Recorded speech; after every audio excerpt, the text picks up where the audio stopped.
고린도전서 6장 1절에서 11절 말씀입니다. 저와 함께 교독하도록 하겠습니다. 여러분 사이에 어떤 다툼이 생겼을 때 왜 그 일이 옳고 그름을 신도들 앞에서 가리려 하지 않고 세상 법정에 맡기려고 하십니까? 신도들이 세상을 판단하게 될 것임을 알지 못하십니까? 이처럼 세상이 여러분에게 판단을 받아야 마땅할 터인데 어째서 여러분이 여러분 사이에 사소한 문제조차 판단할 능력이 없단 말입니까? 심지어 여러분은 천사들조차도 우리가 판단하게 될 것임을 알지 못합니까? 그럴진데 하물며 이 세상에 속한 일을 여러분이 어째서 감당할 수 없단 말입니까? 그런데도 여러분 사이에 생긴 사소한 문제거리를 놓고 어찌하여 여러분이 교회가 하찮게 여기는 세상 사람들을 여러분의 재판관으로 세운단 말입니까? 지금 내가 이 말을 하는 것은 여러분을 부끄럽게 하려는 것입니다. 도대체 교회 안에서는 신도들 사이에 이런 분쟁을 해결할 만한 지혜로운 사람이 한 사람도 없단 말입니까? 그래서 신자와 같은 신자의 믿음의 문제에 맞서 서로 고소하고 또 믿지 않는 세상 사람들의 법정 앞에서 시시비를 가린단 말입니까? 여러분끼리 서로 고소하는 것 자체가 신자인 여러분에게는 이미 패배한 줄 왜 모르십니까? 형제에게 억울한 일을 당하거든 손해보는 셈 치고 그냥 달게 받아들이십시오. 차라리 그냥 속아주십시오. 그런데 그러려면 여러분은 스스로 우리를 향하면서 속여 빼앗았습니다. 그것도 교우들에게 그렇게 행하고 있습니다. 그런 짓을 행하는 자들은 하나님 나라를 상속받지 못한다는 것을 여러분은 알지 못합니까? 스스로 착각하지 마십시오. 성적으로 문란한 자들, 우상 숭배자들, 가늠하는 자들, 남창 노릇하는 자들, 동성 연애하는 자들, 찌질한 자들, 탐욕을 부리는 자들, 술꾼들, 남을 혼내는 자들, 그리고 사단을 속여 사기를 치는 자들은 결코 하나님의 나라를 상속받을 수 없습니다. 여러분 중에도 이런 사람들이 덜어 있습니다. 그러나 여러분 대다수는 우리 주 예수 그리스도의 이름으로 우리 하나님의 성령으로 죄 씻음을 받아 거룩하게 되었고 의롭게 되었습니다. 아멘. 오늘 말씀은 교회 안에 문제가 발생했을 때라는 말씀으로 하나님 말씀 함께 나누도록 하겠습니다.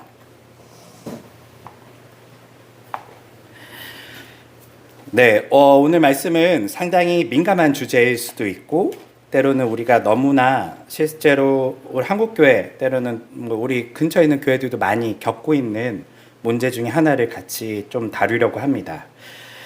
문제는 이 본문을 해석하는 데 있어서 조금 관점들이 많이 달라요. 목사님들마다요. 그래서 오늘 제가 하는 이야기는 뭐 정답이라고 생각하시기보다는 양두선 목사가 해석하는 관점은 이런 관점도 있구나, 또 이렇게도 볼 수도 있구나라는 어떤 생각을 가지시고 좀 여러분들도 같이 고민하면서 본문을 보면 좋을 것 같아요. 먼저 이 본문은 소송에 대한 이야기를 담고 있어요. 첫 번째 그 본문에서의 바울의 어떤 우리에게 향한 질문은요, 교회 안에서 소송을 걸지 말라라고 질문하고 있죠. 그런데 이 본문을 보면 본문과 다르게 우리는 소송을 많이 겁니까 안 겁니까? 많이 걸어요. 교회 안에서 다양한 소송들이 있고 때로는 교회끼리 소송도 하고 성도대 목사님끼리 서로 소송도 하고 교단하고도 소송을 하고 다양한 소송이 현재도 많이 걸려 있고 아마 여러분들이 지금까지 신앙생활을 해오시면서 그런 교회를 경험하셨을 수도 있을 것 같아요. 저는 사실 그 경험은 없기는 해요. 교회 안에서 소송에 휘말린 적도 없고 그런 걸 직접 본 적은 없는데요. 그래도 오늘은 어쩌면 다른 성경 말씀들은 큰 틀에서 우리가 살아가야 될 방향 이런 것들이 지시하고 있다면 오늘부터는 조금 더 디테일하고 민감한 사항들을 바울이 많이 이야기를 해요. 그 첫 번째가 바로 소송에 대한 문제이죠. 근데 이것을 해석하는 데서 두 가지 관점으로 많이 나눠져요. 하나는 소송을 하면 안 된다라는 관점과 또 당연히 반대의 입장은 소송을 해도 된다는 입장으로 나뉘겠죠. 왜 이렇게 입장이 나뉠까요? 본문에 하지 말라고 돼 있는데요. 뭐 때문에? 예. 그쵸. 뭐 욕심 때문에 소송하는 거 당연히 하면 안 되죠. 그거는 사실 공통될 수 있어요. 욕심 때문에 소송하는 거는 사실 다 하면 안 돼요. 그럼에도 불구하고 욕심이 아니더라도 예를 들면 어떤 성도가 교회 돈을 갖고 튀었어요. 잡아야 되나요? 말아야 되나요? 안 잡혀요. 경찰에 신고해야 되나요? 말아야 되나요?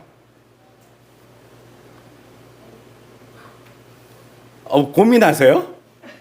전 바로 신고하죠. 무슨 말이, 왜 이게 고민이 되죠. 그래서 아까 제가 관점이 좀 달라요. 다른데, 왜 다르냐면, 이 본문을 볼 때에 이 본문을 어떻게 적용할 것인가. 다른 말로 하면 이 본문을 받는 사람이 누구인가에 따라서 달라질 수 있어요. 예를 들면 소송을 하면 안 된다라는 사람은요, 이 본문을 단순히 고린도 교회에 적용할 뿐만 아니라 모든 교회가 가져야 될 하나님의 말씀, 성경에 써 있으니까 이것도 하나님의 말씀이니까 다 모든 교회가 지켜야 된다라는 보편적인 어떤 적용으로 가고요. 그렇지 않은 사람들은 이걸 어떻게 가냐면 특수 상황으로 가는 거예요.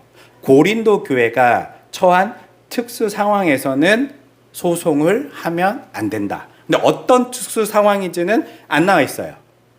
그러니까 이게 고민이 많죠. 만약 바울이 앞선 전제에 너희들이 이런 상황이 있구나, 이것 때문에 소송을 했구나, 그리고 이런 소송 때문에 어떤 문제가 발생할 수 있으니 소송을 하면 안 된다, 아니면 소송을 해도 된다, 이렇게 구체적으로 얘기하면 우리에게 큰 고민이 없는데요.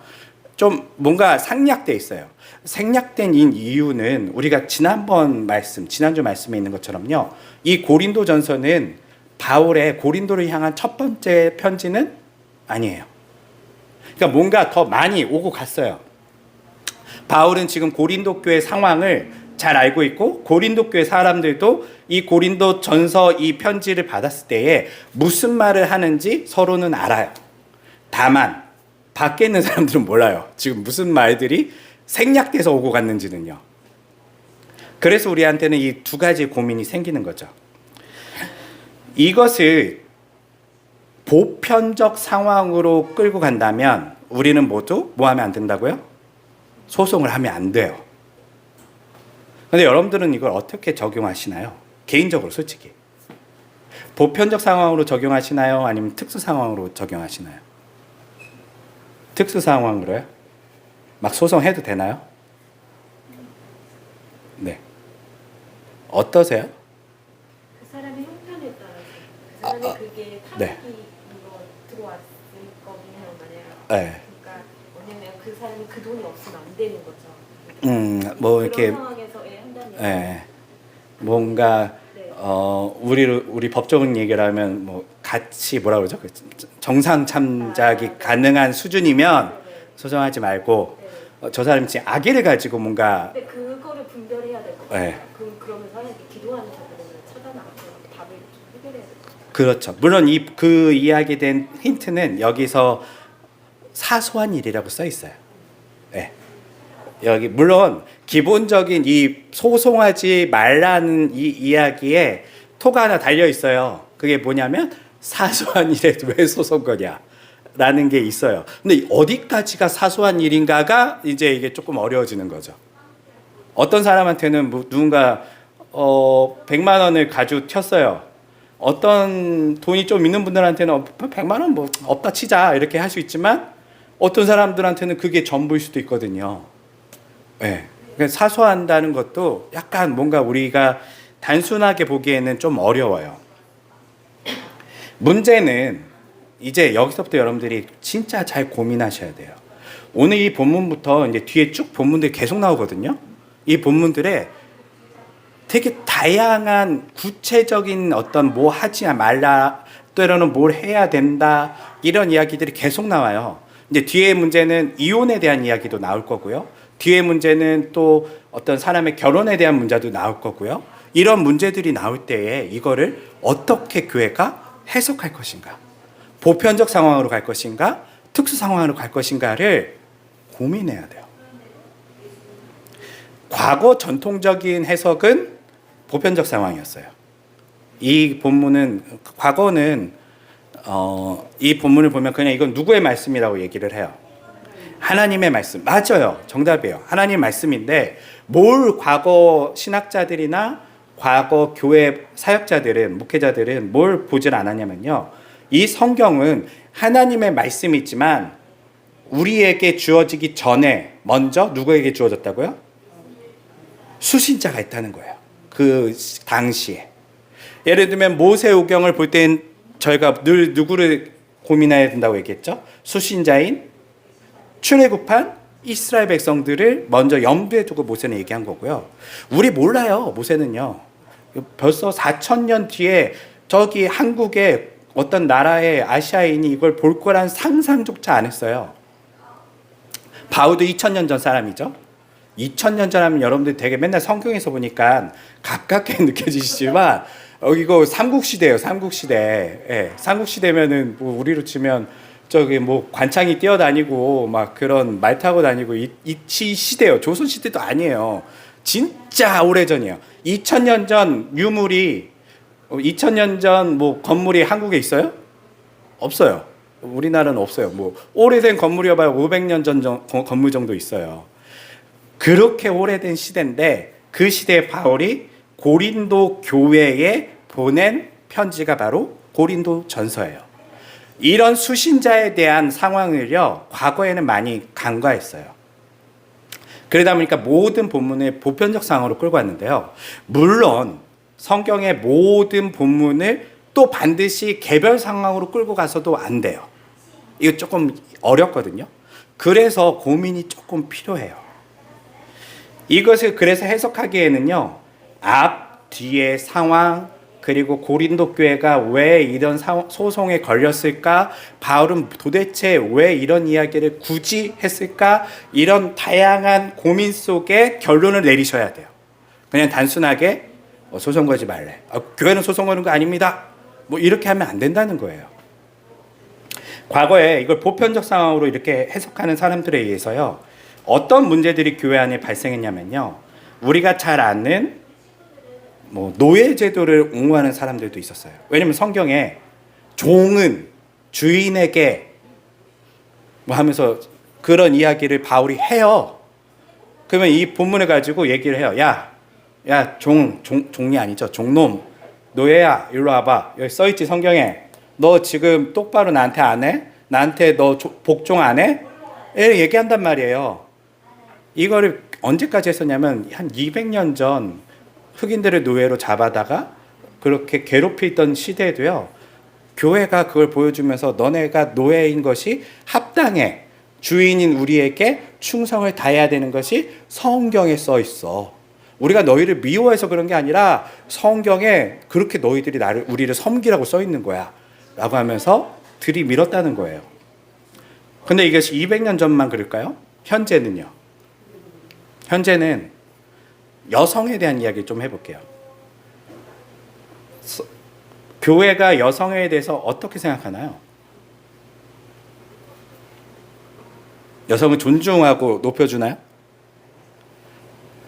아내는 남편에게 복종할 것이요, 질서를 따를 것이요, 어디 여자가 교회에서 시끄럽게 하면 안 되지, 옷차림이 어떻고 막 이런 걸 막 지적한단 말이에요. 뭘 근거로요? 성경에 있어요. 실제로요. 네, 여자는 바울이 얘기해요. 여자는 교회에서 잠잠할 것이요, 시끄럽게 하지 말래요. 여자들이 시끄럽게 안 하면 교회는 조용해지죠. 실제로요. 남자 원래 말이 없으니까요. 그럼 재미없잖아요. 사실요. 이게 단순히 과거 이야기가 아니라요, 이런 이야기들을 보편적 상황으로 끌고 왔을 때에 실제 여러분들에게 지금 적용되고 있어요. 뭐 여성이나 아이들, 뭐 인종, 여러 가지 문제들이 우리 안에 일어나고 있단 말이에요. 특별히 한 교단은 이런 성경의 본문들을 가지고 심지어는 뭘 안 주냐면 여성 안수를 안 줘요.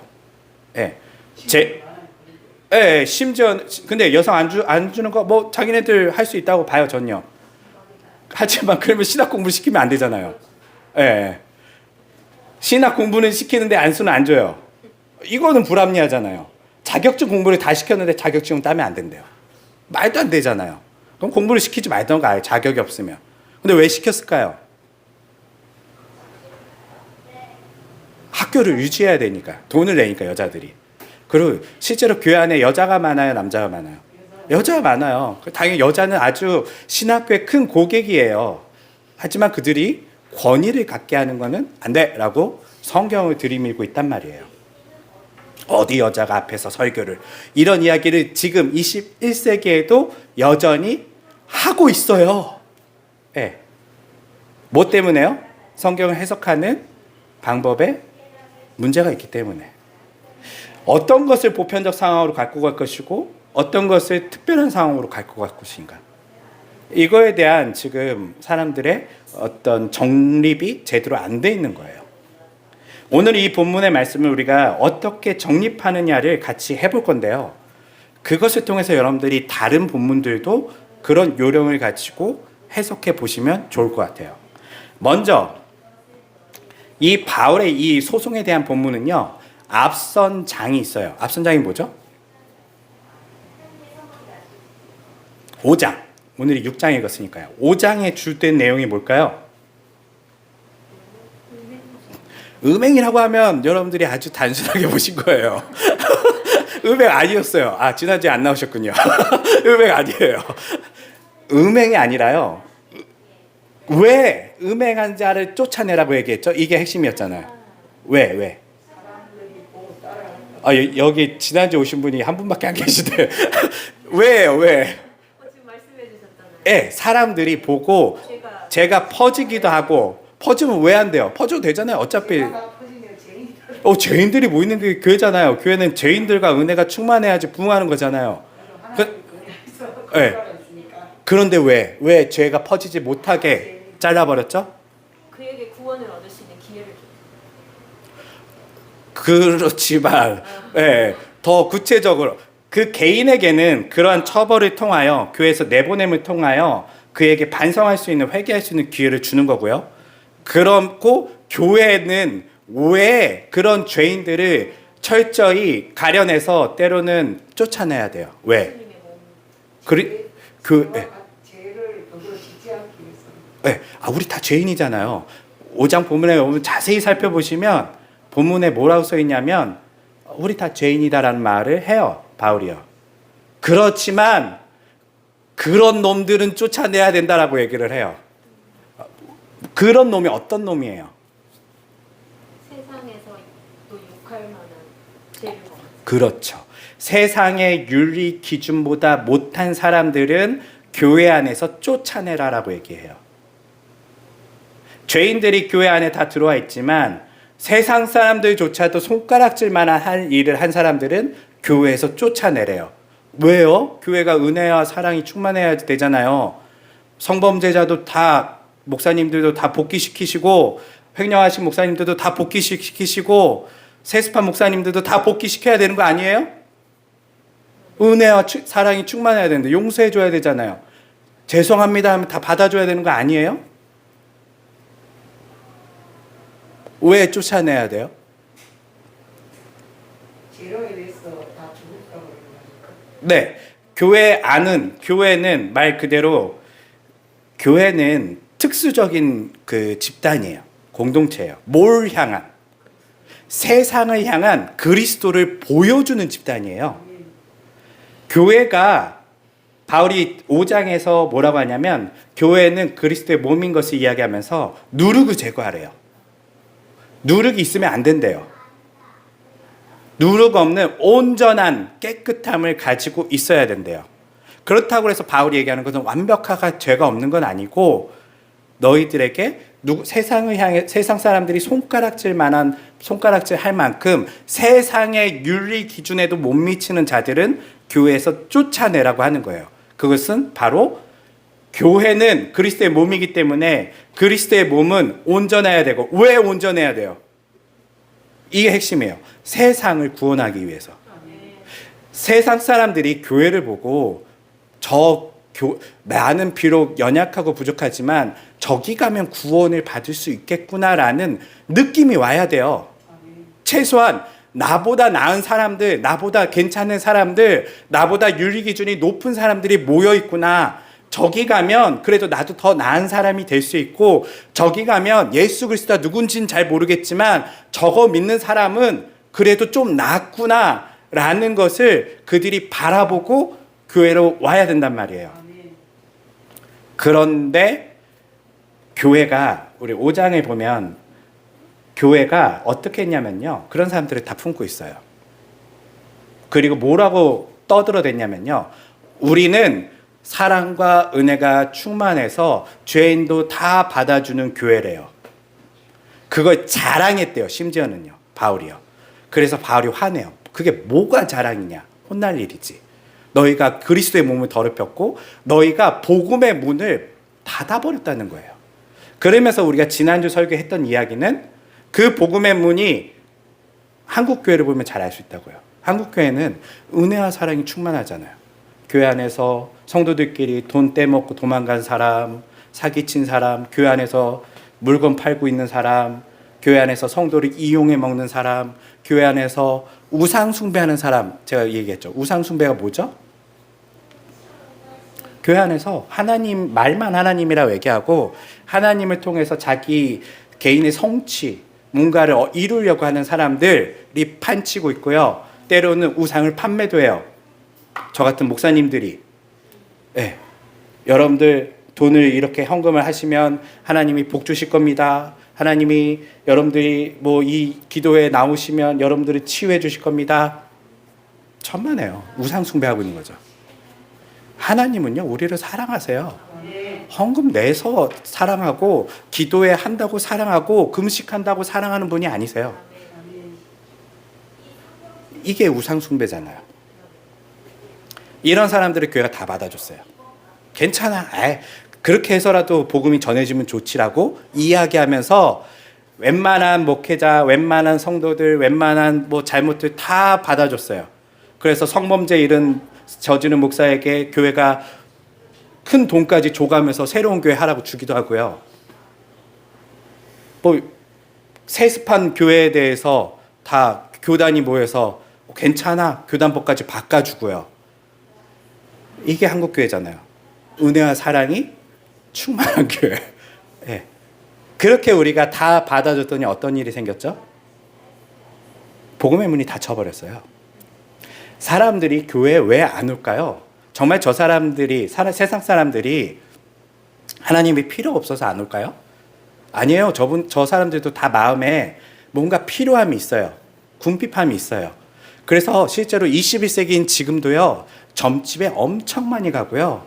21세기인 지금도요, 스마트폰으로 심지어는 요즘은 점을 봐요. 네네. 네. 그런 지금 사람들의 마음속에 뭔가 채워지지 않는 불안감과 이런 것이 있단 말이에요. 이 사람들이 어디로 와야 돼요?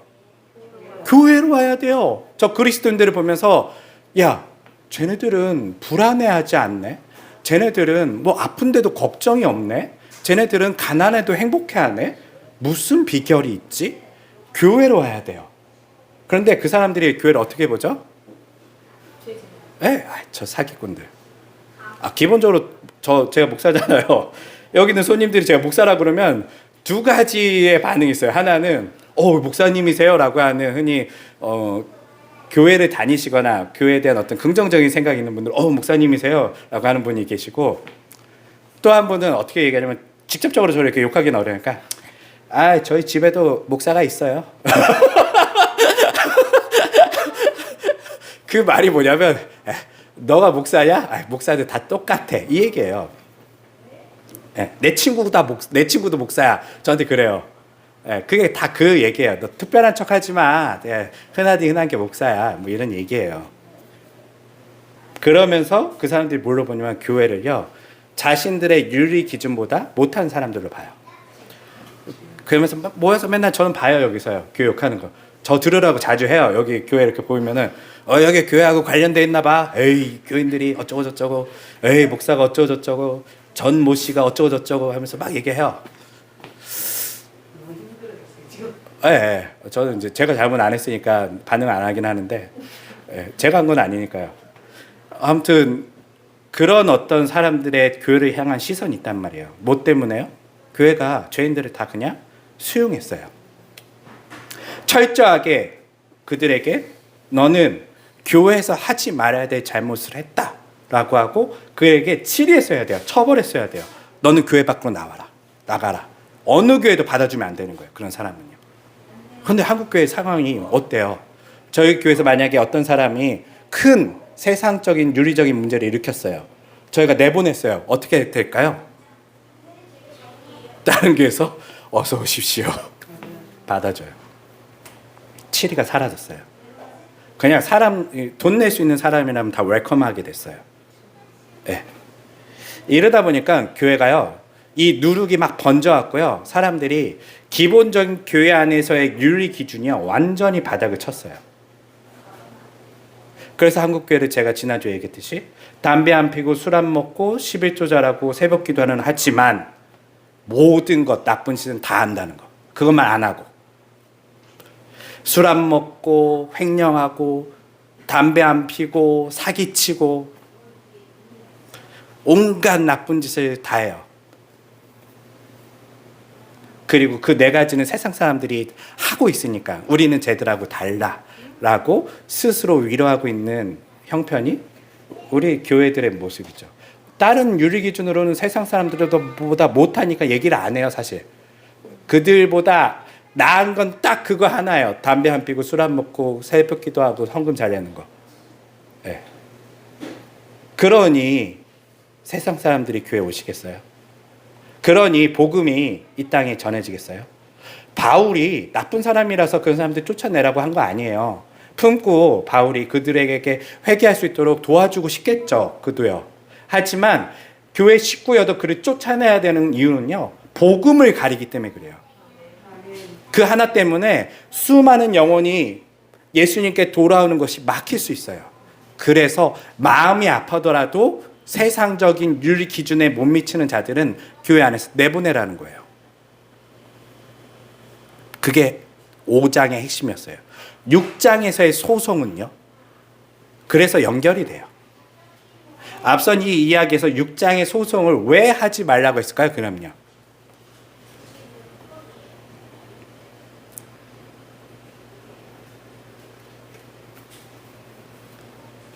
네.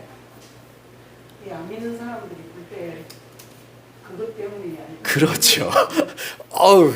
정확하세요. 맞아요. 5장에서 얘기한 것처럼요, 바울의 지금 관심은요, 믿지 않는 사람들이 교회를 어떻게 생각하느냐에 따라서 복음 전파가 어떻게 일어날까에 대한 고민이 있어요. 지금 바울은요, 복음을 그냥 우리처럼 설렁설렁 시간 대갖고 전도하고 다니는 게 아니에요. 바울은요, 지금 자기 인생을 내던져서요, 복음 전하는데 모든 걸 걸었어요. 그래서 복음 전하는데 방해되는 모든 것들에 대해서 하지 마라고 하는 거예요. 소송할 수 있죠. 왜 못해요? 그런데 지금 바울은요, 그거 볼 수가 없어요. 야, 나 복음 전해야 돼. 너희들 복음 전해야 되는데 지금 너희끼리 싸우고 막 사람들이 너네 싸우는 거 알면 교회 누가 오겠어? 웬간한 거 교회에서 해결해 라고 얘기하는 거예요. 그렇다면 여기까지 왔어요. 거의 한 지금 9분 능선을 넘어서 거의 꼭대기에 왔어요. 자, 소송을 그러면 해야 되나요? 말아야 되나요? 네. 복음을 위해서는 안 해요. 복음을 위해서는 안 해야 된다. 그리고 또 약한 자들이 많이 있잖아요. 네네. 그들을 네. 그들이 다 떠나가서 네. 교회를 잃어버리고. 네. 거기에 반은 맞고 반은 틀려요. 뭐가 맞냐면요, 소송이 핵심이 아닐 수 있어요. 아까 우리 같이 얘기한 것처럼요, 복음이 전해지는데 무엇이 더 유익한가가 되게 중요해져요. 자, 2000년 전 교회가 뭔지도 몰랐던 그 시대에 고린도 교회의 행동 하나하나는 사람들에게 교회가 하는 행동에 대한 첫 번째 인식을 주는 거예요. 그래서 고린도 교회는 진짜 신중해야 돼요. 밖으로 보여지는 모습에 있어서요. 그래서 소송을 하면 안 돼요. 왜냐하면 아까 얘기했듯이 교인들은 서로 싸우는구나, 교인들끼리 서로 다투는구나 라는 것을 그들이 인지하면요, 사람들이 교회 오겠어요? 교회 오지 않아요. 네. 그래서 저 좀 열어주시겠어요?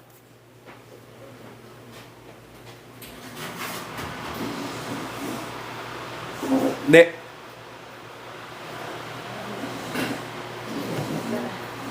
네, 자리 편하게 앉아주시고요. 사람들이 교회 오지 않아요. 그런 것 때문에요. 첫 번째 인상을 그렇게 신겨줬으니까요. 그래서 바울의 입장에서는요, 소송을 하지 말라고 한 거예요. 오늘날은요, 무엇이 더 복음에 도움이 될까요? 우선 상황이 뭐가 달라졌어요. 어떤 상황이 달라졌냐면 사람들이 교회에 대한 인상이 어때요? 예, 안 좋아요. 그리고 교회라는 곳은 폐쇄적이고 잘못한 모든 죄인들이 자기네끼리 모여서 자기네끼리 괜찮다라고 하는 그런 사람들이 돼버렸어요. 그런 관점에서 소송은 해야 될까요? 말아야 될까요? 예. 아, 당연하죠. 누가 소송을 했으면 좋겠어요. 예. 사람의 생각이 너무 강해지니까. 그렇죠. 하나님 뜻을 안 하고 싶은데 한번 생각해 보세요. 우리가 여기 바울이 물론 힌트를 줬잖아요. 웬간한 건 하지 마. 웬간한 건 하지 마. 근데 만약 웬간한 게 아닌 거는요. 어떤 사람이 여러분들의 사기를 100만 원 친 게 아니라 여러분들의 전 재산을 가지고 튀어서 여러분들이 가족이 지금 다 나앉게 됐다면요. 소송하지 말까요? 해야죠. 소송이 문제가 아니라 잡아갖고 가만히 두면 안 되죠. 더 다른 피해자가 또 생기니까. 그 생각 안 들어요. 내 돈 갖고 튀면 남의 피해자가 무슨 상관이에요. 지금 우리 가족이 나앉게 생겼고 저놈을 가만히 두면 안 된다. 저 잡아갖고 우선 우리 가족 살아야 되니까 돈을 받아야 되잖아요. 그리고 이게 억울한 일이 생기면 실제로 많은 사람들이 죽어요. 예. 이런 목숨을 끊는 사건들도 일어난단 말이에요. 이렇게 문제가 있는 큰 사건을 낸 사람은 소송해야 돼요, 말아야 돼요? 해야 돼요? 저 일단 하나님한테 물어볼래요. 본인 재산이 아니라 가족들의 재산을 다 갖고 갔어. 그래, 아 그래요? 예. 네. 하나님께 기도하고 소송을 준비하는 것도 괜찮아요. 예. 예. 아무튼 이런 어떤 오늘날 상황에서 그러면 어떤 것이 복음에 더 유익한가를 고민해야 돼요. 그런데 세상 사람들은요, 지금 이미 한국 교회를 봤을 때 소송을 안 하는 게 문제라고 봐요. 자기네끼리 쉬쉬하는 게 문제라고 봐요. 뉴스에서 교회를 향해서 다루는 많은 문제들이 뭐냐면요, 교회 안에서 어떤 흔히 재정에 대한 문제든 아니면 성범죄에 대한 문제든 여러 가지 어떤 범죄들이 일어났을 때 교회가 뭐 하고 있다고 얘기하죠? 다 입담속하고 그리고 자기네끼리 모른 척하고 피해자에게 오히려 너가 잘못해서 그래 이렇게 얘기하고 있다는 거예요. 그걸 보면서 언론에서 뭐라고 얘기하죠? 그것이 잘못됐다고 얘기해요. 그것이 오히려 비윤리적이다라고 얘기해요. 세상의 윤리 기준에 있어서 저런 것은 저런 나쁜 사람들을 처벌하지 않고 자기네들끼리 보호해 주는 것이 오히려 비윤리적이다라고 봐요.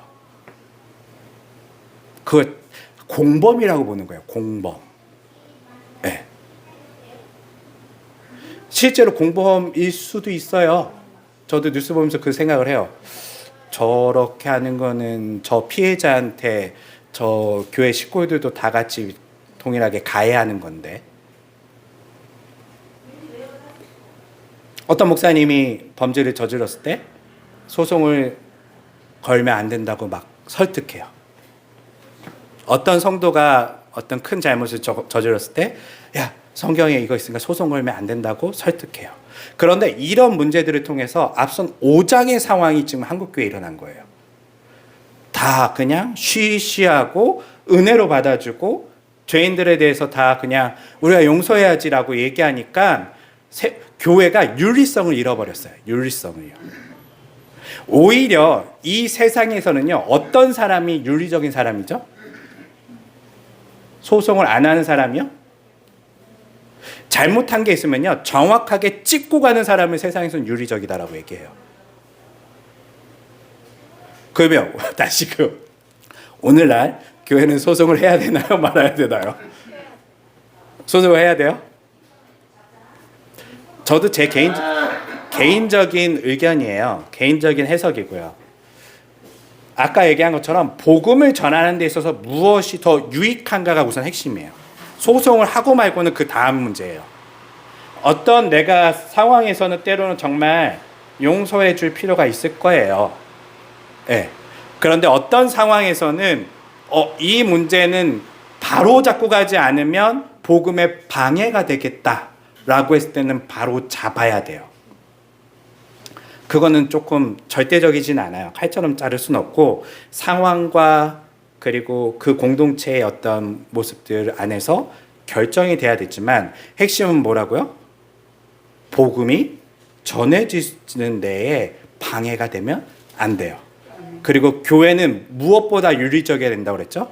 세상보다는 윤리적이어야 돼요. 소송을 통해서 그 어떤 사람을 내보내는 게 윤리적이라면 내보내야 돼요. 전 봤어요. 어떤 목사님이 교회 안에서 나쁜 짓을 했는데 교회 성도들이 소송을 안 하니까 그 목사님이 반성을 안 하고요. 교회 안에 그냥 버티고 있어요. 이거 내 거야 이러고 있어요. 싫으면 니네가 나가. 내가 이거 세웠어. 이러고 있어요. 이런 상황이라면 소송해야죠. 왜냐하면 아까 얘기했죠. 바울의 첫 번째 바울의 이야기는 소송 뭐 이런 게 중요한 게 아니라요. 복음을 전하는데 방해하는 행동들을 고린도 교회가 하지 마라고 한 거예요.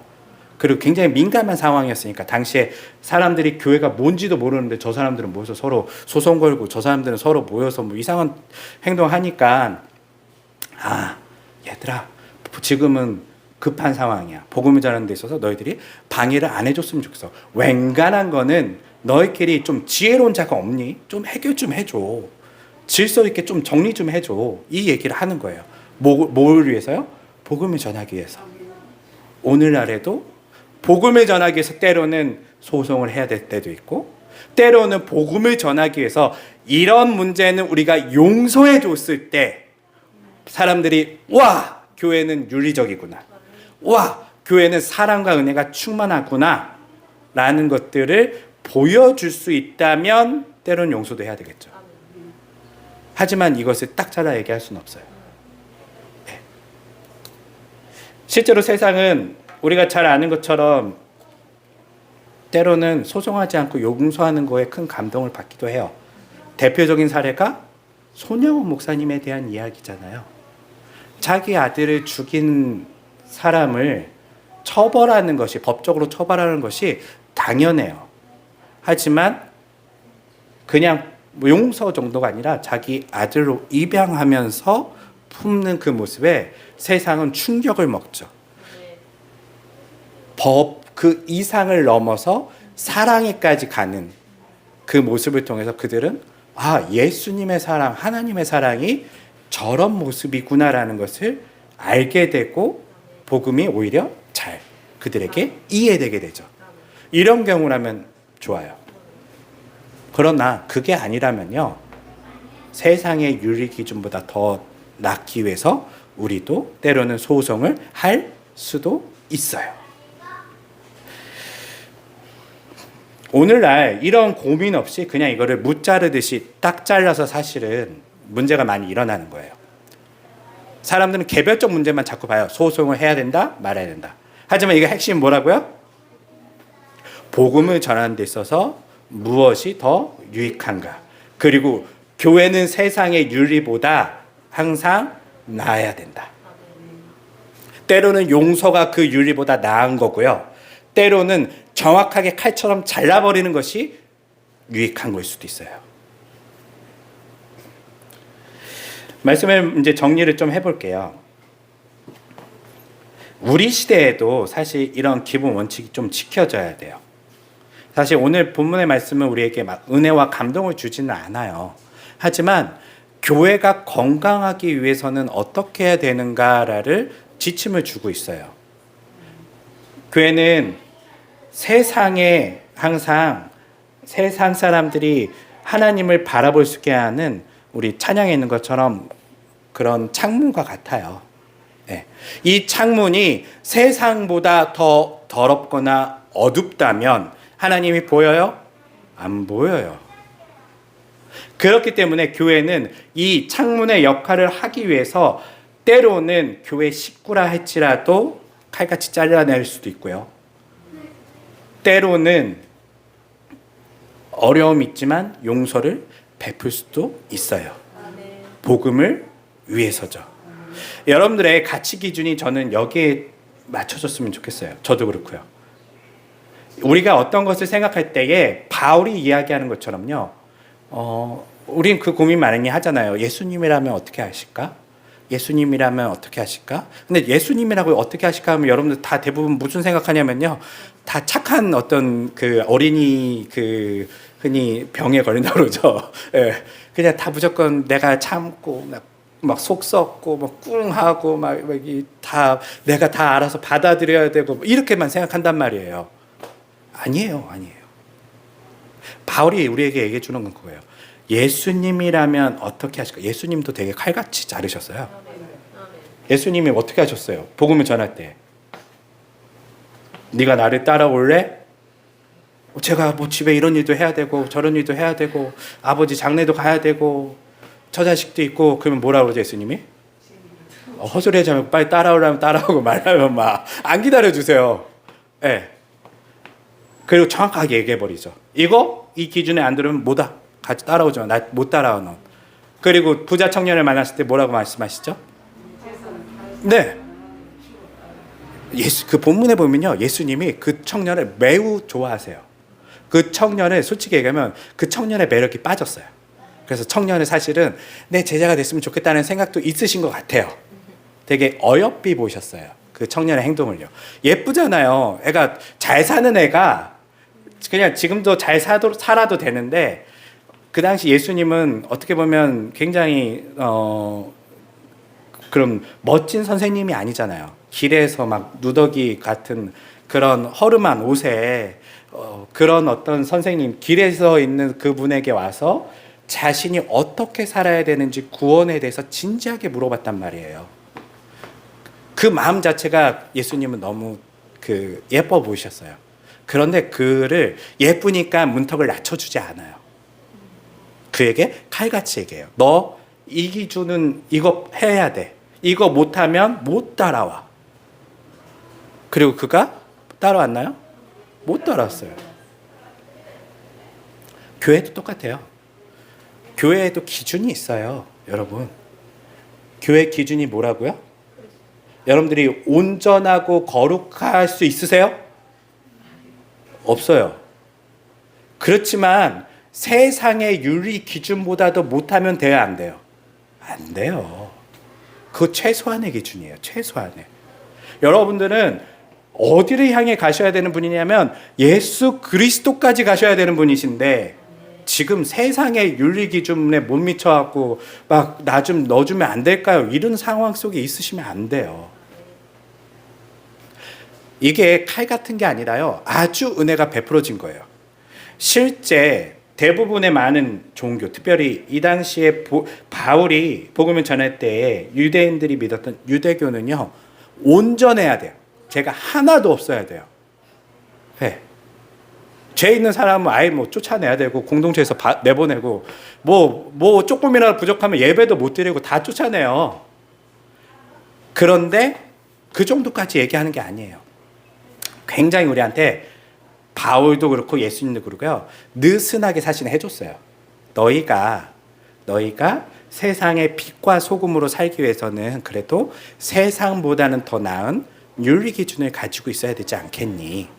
완벽할 수는 없다는 거 나도 알아. 너희들이 죄인인 것도 알고 내가 대신에 너희들을 도와줄 거야. 그러니까 너희들은 최소한 그 기준은 돼야 돼라고 우리에게 말씀하신단 말이에요. 사랑하는 성도 여러분, 여러분들에게 바로 이러한 어떤 막중한 임무가 있어요. 여러분들은 누굴 보여주는 존재들이죠? 예수 그리스도예요. 비록 지금 우리 교회 안에 그런 어떤 문제들이 일어나지 않아서 본문을 굳이 막 적용할 수는 없겠지만요. 기본 우리에게 똑같은 개인의 삶에는 적용되는 게 있어요. 내가 예수님께서 말씀하시는 바울이 이야기하는 세상의 윤리 기준보다는 이거 최소한이에요. 대충 사시면 안 돼요. 조금 낫다고 여러분들이 계속 거기 머물러 계시면 안 돼요. 그거보다 내려가시면 안 된다는 얘기예요. 내려가면 어떤 상태가 된다고요? 예수님이요? 교회에서 내보내버리래요. 출교시키래요. 출교. 네. 물론 다른 교회에서 받아주겠지만 예수님은 실제로 그 사람을 받지 않아요. 네. 이거 되게 무서운 이야기잖아요. 성경이 지금 뭘 얘기하냐면요. 교회에서 내보내래요. 그 교회는 우리 같은 이런 한국교회처럼 개별 교회를 얘기하는 게 아니에요. 그리스도인, 어떤 그리스도인도 그와 함께 교제하지 말라는 이야기예요. 교제한다는 것은 그와 관계하지 않고 그리스도 예수님에 대한 복음을 그와 나누지 않아요. 그를 차단해 버리는 것이죠. 여러분들이 그 윤리 기준에 맞춰야 된다는 거예요. 이거에 대해서 한국교회 역사를 살펴보면 한국교회 윤리 기준에 문제가 많이 생긴 거를 보고, 특별히 부흥 성장하면서 한국교회는 죄인들 다 웰컴해서 다 왔단 말이에요. 교회 와갖고 교회 안에서 이제부터 장사하고 사기치고 교회 안에서 이득을 챙기고 이런 일들이 막 만연해졌어요. 그때 세워진 단체가 뭔지 아세요? 여러분들이 만나신 분이죠. 과거에 인기 깊은 우리 앞에 계신 세 분은 만나셨네요. 기독교 윤리 실천위원회 기윤실, 손봉호 장로님이 세우신 기윤실이에요. 그분이 이야기한 게 그거였어요. 한국교회가 윤리를 잃어버렸다. 그들은 복음을 가진 척하지만 윤리를 잃어버렸다. 그래서 이렇게 윤리를 잃어버리고서는 더 이상 교회가 교회다울 수 없다라고 해서 윤리 문제를 해결해야 된다라고 해서 기윤실을 세운 거예요. 그런데 그로부터 벌써 한 20년 이상이 지났는데도 여전히 한국교회는 윤리 문제를 잃어버리고 뉴스에 자주 등장하고 있죠. 세상의 기준에 못 미치고요. 정리하겠습니다. 성도 여러분, 우리는 세상에 그리스도를 보여주는 그런 그리스도의 몸이에요. 여러분들이 이 인식을 가지시고 여러분들 개인으로서도 내가 세상 사람들보다 더 나은 윤리 의식을 가져야 되겠다라고 생각하셨으면 좋을 것 같고요. 그리고 공동체도 그 방향을 향해서 가고, 그리고 그것에 만약에 방해가 된다면 내 교회 사랑하는 형제라도, 사랑하는 사역자라도 때로는 과감하게 복음을 위해서 선을 그을 수 있는 그런 어떤 마음이 우리에게 필요할 수 있다는 것, 그것들을 여러분들이 기억하시면서 오늘 말씀을 마치도록 하겠습니다. 기도하겠습니다.